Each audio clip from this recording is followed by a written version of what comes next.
Deutsche Welle correspondent Thomas Sparrow joins us now from Berlin. Thomas, what sparked these protests and are they likely to continue? What sparked these protests were revelations that far-right extremists, that members of the far-right Alternative for Germany party, that neo-Nazis and businessmen met in November in the city of Potsdam, not far away from Berlin, to discuss a so-called master plan to deport millions of foreigners and what they said were non-assimilated citizens from Germany if the far-right party comes to power.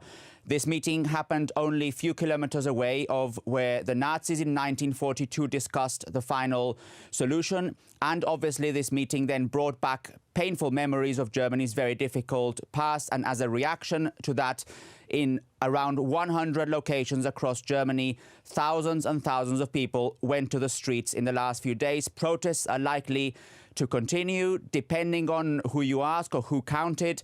There were between hundreds of thousands of people or up to 1.4 million people that went to the streets to, on the one hand, reject far-right extremism, on the other hand, reject the far-right Alternative for Germany party.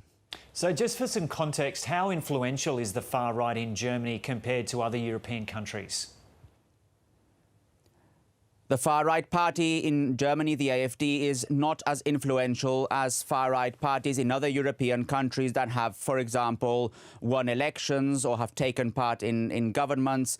The far-right party here in Germany is a relatively young party. It's only been around for about a decade, but it has been gaining ground in recent years, in particular as the debate around migration also grows in the country. Now the AfD is second in nationwide polls with around 21 or 22%, only behind the Conservative Party CDU. And in the eastern part of the country, where actually regional elections will be held this year, the AfD is actually leading in the polls, with experts predicting that they could win those elections. Now, the fact that they could win those elections does not necessarily mean that they would be in government, because here in Germany you have to form elections in most cases to be in regional and federal governments, and all other democratic parties have so far stressed that they're in no way going to cooperate at that level with the far-right party AfD. And so will these protests have any impact in the medium to long term?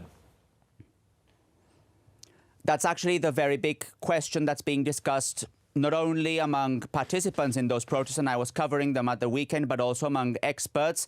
The analysis that has been shared is basically that it probably won't change the minds of those who have voted for the AfD all along. So basically those voters that have been with the party since the party was founded in 2013.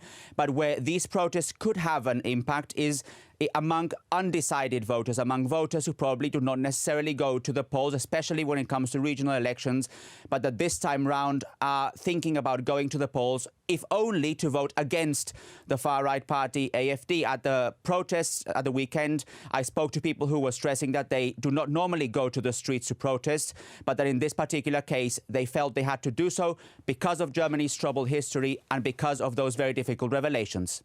OK, Thomas Sparrow reporting there from Berlin. There were some snubs and surprises.